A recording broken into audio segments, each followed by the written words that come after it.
ভারতের দেখেন আমার ভিসা লাগানো আছে। ভারতের ভিসা আপনার চ্যানেলে আমি এখন সিরিয়াল দেবো। ভারতে আমার তো পাসপোর্টটা আমার দেশের। পাসপোর্টটা ছিড়ব না। দেখেন ভারতের ভিসা আমার। ভারতে আমি বাকি জীবনে কখনো আর যাব না। ভারতের ভিসা আমি এই যে ১ম অবস্থা এই পাতায় টান্দা সিরিয়াল দিলাম। সাবাস পাতায় টান্দা সাবাস সিরিয়াল দিলাম। ইন্ডিয়াকে আমরা হুঁশিয়ারি দিতে চাই। তোর কলজা থমো না যদি বাংলাদেশে কখনো কোনো প্রকারে মনে করেন বাংলাদেশকে যদি উস্কানি দেওয়ার চেষ্টা করে। আর ভারতের মিডিয়া তারা পাক্কা 1 নম্বর বেদব। এরা যতগুলো সংবাদ প্রচার করছে আমি সবগুলো আর ফ্যাক্ট। কি বলবো, ভারত সম্পর্কে সকল বিশেষজ্ঞরাই তো বলে দিতেছেন। তো আমিও এই বিষয়ে সবার সাথেই একমত সুরে বলতে চাই যে আমাদেরকে ভারত নির্ভর আর হলে হবে না, আর বন্ধু বন্ধু করলে হবে না। আমাদের বন্ধু একপাক্ষিক হয় না, দুই পাক্ষিক হইতে হয় বন্ধু। কেউ যদি একজন বন্ধুত্ব না চায়, তাহলে আমি কিভাবে তার সাথে জোর করে বন্ধুত্ব করি? সুতরাং তারা আমাদের সাথে একেবারে চরম পর্যায়ের শত্রুতার পর্যায়ে গেছে গা। দেখেন দূতাবাসে যে হামলা হওয়াটা, অ্যাটাকিং হওয়াটা, এটা বড় একটা ব্যাপার। এবং শুনতে পাচ্ছেন আপনাকে? আমাদেরকে সেই হিসেবে দুর্বলতা। হান্নান সাহেব বলেন। আমিনুল সাহেবের শুনতে পাচ্ছেন, একটা সমস্যা হচ্ছে। আসসালামু আলাইকুম। ওয়ালাইকুম সালাম। আসসালামু আলাইকুম ভাই, ভালো আছেন? জি আছি ভালো। প্রথম ভাই আমি বেয়াদবি করব, আমাকে মাফ করে দেবেন। যারা দর্শক দেখবেন, ভারতের দেখেন আমার ভিসা লাগানো আছে। ভারতের ভিসা আপনার চ্যানেলে আমি এখন সিরিয়াল দেবো। ভারতে আমার তো পাসপোর্টটা আমার দেশের। পাসপোর্টটা ছিড়ব না। দেখেন ভারতের ভিসা আমার। ভারতে আমি বাকি জীবনে কখনো আর যাব না। ভারতের ভিসা আমি এই যে ১ম অবস্থা এই পাতায় টান্দা সিরিয়াল দিলাম। সাবাস পাতায় টান্দা সাবাস। সিরিয়াল দিলাম। Thank you. দেখছেন আপ? Thank you. ভারতে আমি যাব না, পাতা টান্দা সিরিয়াল দিলাম। গেল ১ নম্বর কথা। ২ নম্বর কথা হচ্ছে মমতা ব্যানার্জি যে ঘটনা কালকে করছে, এর জন্য আমি একটা ভিডিও দিছি। মমতা ব্যানার্জি করছি তোর ভারতের শান্তিবাহিনী পাঠাস, তোরা তো সন্ন্যাত করিস নি, তোকে সন্ন্যাত করে দেবো। ১ নম্বর। ২ নম্বর কথা হচ্ছে বাংলাদেশে এমন কিছু আইন করা হবে, ভারতের চ্যানেল বন্ধ করতে হবে। যতই আপনি আমি মুখ দেয়, যতই এখানে মুখ দেয় ফেনা তোলেন, এলে অনেক ফেনা তুলছে আমরা ভাই, কোনো লাভ হবে না। বাংলাদেশে আইন করতে হবে, কোনো প্রকারে ভারতের চ্যানেল বাংলাদেশে দেখা যাবে না। এটা এক। দ্বিতীয় প্রশ্ন। তৃতীয় প্রশ্ন হচ্ছে যদি মোদির যদি কোনো ক্ষমতা থাকে তাহলে বাংলাদেশে আসবে। আমি কালকে একটা টক শোতে বলছিলাম স্যারের সাথে।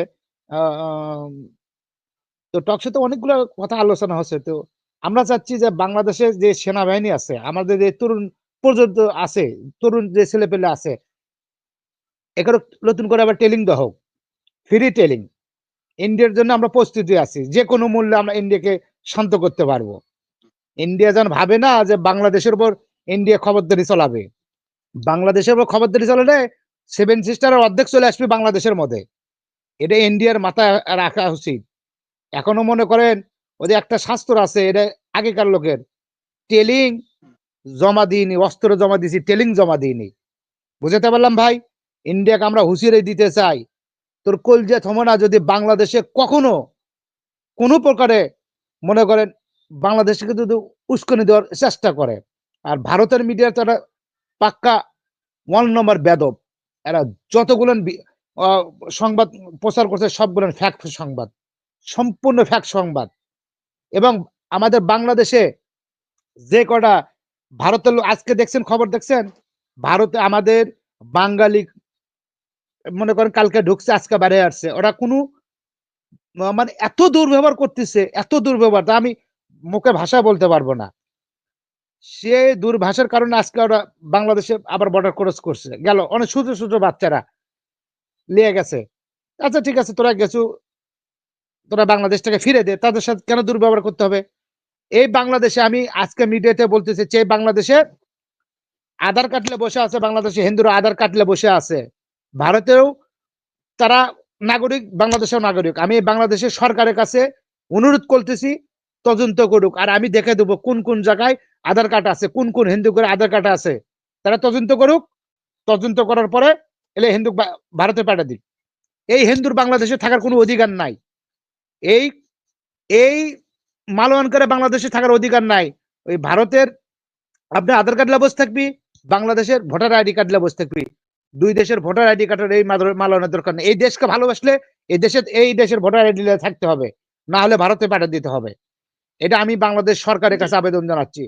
আমি লিস্টিতে আছে কোন কোন জায়গার লোকজন আধার কার্ড নিয়ে বসে আছে, কোন কোন হিন্দু বসে আছে, আমি লিস্টি দিতে পারবো। যদি আমার থেকে কোনো প্রশাসন লিস্টি চাই, আমি লিস্টি দিতে পারবো।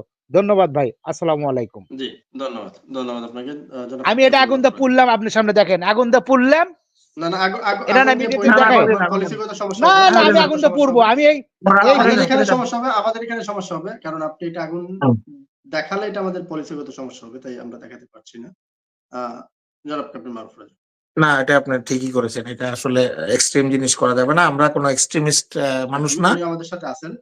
জি। আমাদের সাথে আছেন। আমি একটু ওনাকে বিষয়টা বলে দিই যে হান্নান সাহেব, আপনি ওই যে ফেসবুকেরও কিছু পলিসিগত বিষয় রয়েছে যেগুলো আসলে দেখানো যায় না। আগুন বা অনুষ্ঠানটা বন্ধ করে কিছু দিন। দেখালে ওর ফেসবুক থেকে ওটা স্ট্রাইক মাথা আমার হট হয়ে আছে ভাই। কালকে মমতা ব্যানার্জির কথা শুনে বুঝতে মাথা পেরেছি। আপনি হট। যখন হ্যাঁ, পাসপোর্ট ঠিক থেকে আছে। ছিঁড়ে ফেলেছেন তখনই আমরা বুঝতে পেরেছি।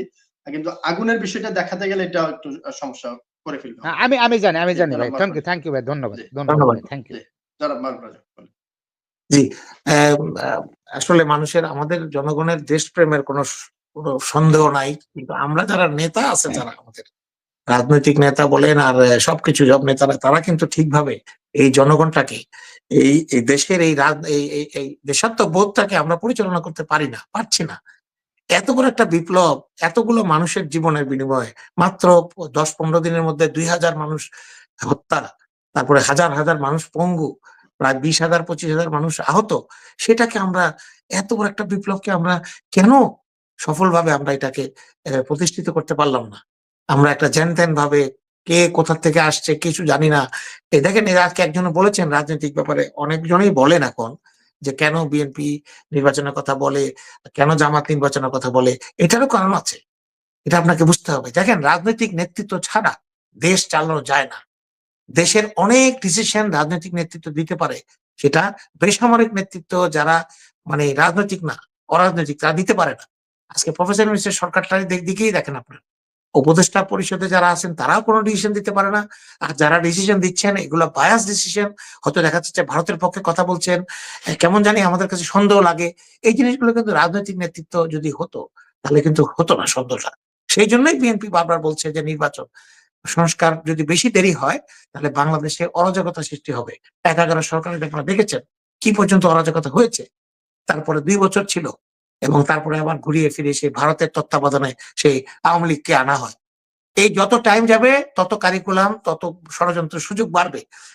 আমি অনুরোধ করবো প্রফেসর ইউনূসকে, আমার পক্ষ থেকে এই উপদেশটা, এটা মানে পরামর্শ দিতে চাই, অবিলম্বে আপনি রাজনৈতিক দল যারা আছে, বিএনপি, জামাত এবং অন্যান্য ছোট ছোট দল আছে যারা হাসিনা বিরোধী আন্দোলনে ছিল এবং হাসিনার দ্বারা নির্যাতিত, যারা গণতন্ত্রকামী, তাদেরকে নিয়ে বসেন।